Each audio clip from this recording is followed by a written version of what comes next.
All right, guys, we got this. Let's go. Gun white trips weak. Pros X go. On one. On one. Ready? Hey.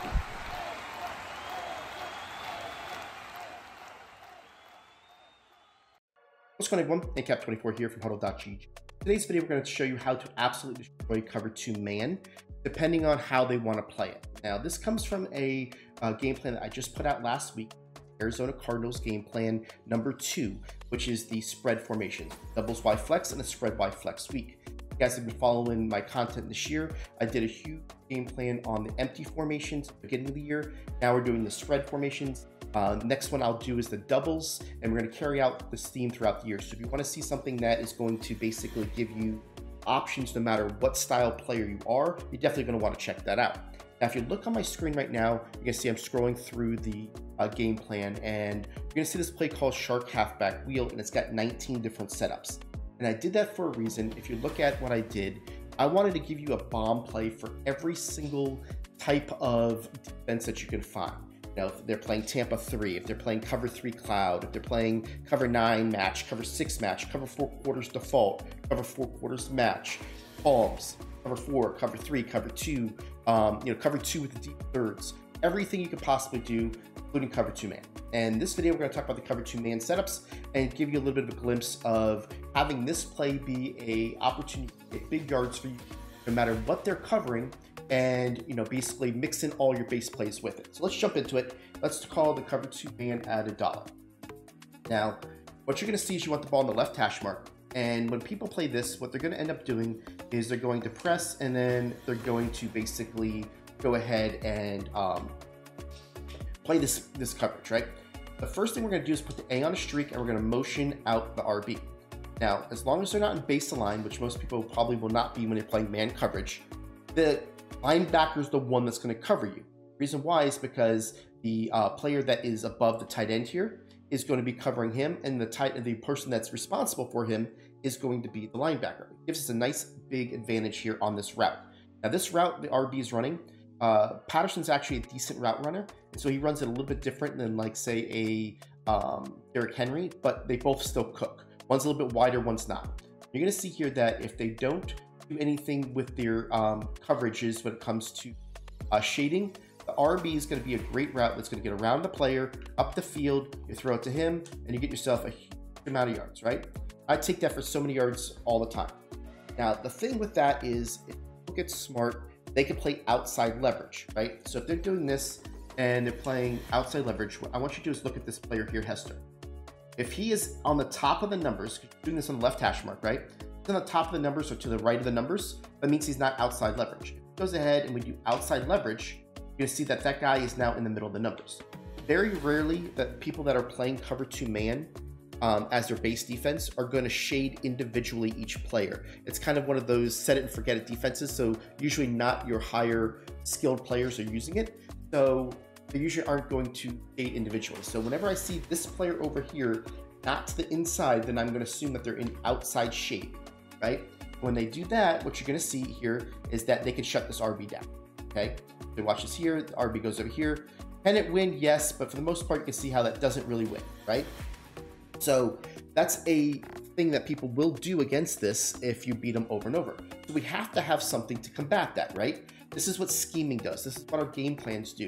We want to make sure that you understand that we're always one step ahead. If they do this, let's have the counter, right? So here this is, see this, they're basically playing this to where they are playing outside leverage, right? So I see that guy is on the numbers. Now what I'm going to do is I'm actually going to go ahead and motion the A to the left. And when I do that, the B receiver comes inside, and basically what happens is 3 players on the left side, the X, the Y, and the A, are going to hold down the left safety, while the B can get an inside release and basically get over the top to that player. And that's what we're basically looking for, right? Let's watch how this unfolds. And what we want to do, because it's only a 3-man rush, you want to step up in the pocket, see how the B is going to get over the top, pass lead them over there, have yourself a huge one-play score. Now let's go watch it in replay just so you can see basically what happened, right? When we moved over the tight end, this guy came in, right? Well, he's got this inside release S route. So what he does is he goes inside release, and they're asked to play outside leverage. So almost every single time he's going to get inside.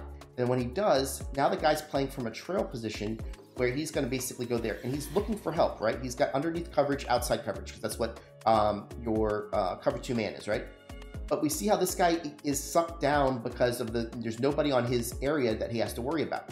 So because this guy is to the right of the hash marks, he's really not going to really decide that he's part of his responsibility. When 21 goes through here, we're going to be able to see as soon as he passes that hash mark, now the outside guy's like, oh, that's my guy, and he's going to go help out, but it's too late.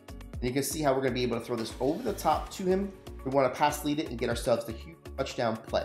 Let's go ahead and show it to you one more time, consistency on this play, and show you how it works. Again, so let's look at our cubes, right? They go ahead and they are pressing. We looked at this play right here is inside. What we would do at that point is we're just going to motion running back.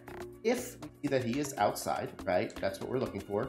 And basically, in this instance, we're basically going to assume that we're still in cover 2 man. They've been running it all game. We're going to motion the A over. That's going to get the B inside. We're going to be able to get the X, the Y, and the A to pull down that one player. We only got a 3-man rush, so when we hike the ball, we're just basically trying to buy time here, buy time. Step up in the pocket, see that the B is over the top, throw this ball over the top, and get yourself that 1 play score. So if you guys see on the bottom, it says high throw completed. I do use the left bumper when I do this to get a little bit more distance on my throw.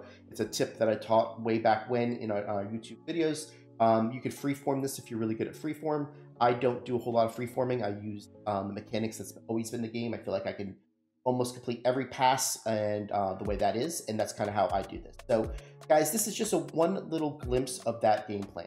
I can't tell you enough how much time and effort and labbing that we put into making sure that you had solutions to everything. This is absolutely a complement to empty game plan, where you can use either one as standalone. So you can empty as your main and use the spread as the complement, or vice versa. And then just know that I have committed all year to Arizona as a personal project. So if you guys jump on the game plan now, you can learn empty, you can learn spread, and then when you guys are kind of done with that, we're going to come out with the doubles week and the normal Y off close, and then come back with the tight formations and whatnot. So we do still have about 7 months left of Madden. So you guys may see a lot of content from me personally, and not only me, but pros, Pick'em, and all the other ones that are contributors to our website. So definitely check it out. $9.95 unlocks all of our game plans. So if you wanted the empty and the Arizona spread, both of them in Arizona, it's only $9.95, unlocks them all. So appreciate you guys, and we'll catch you on the next video.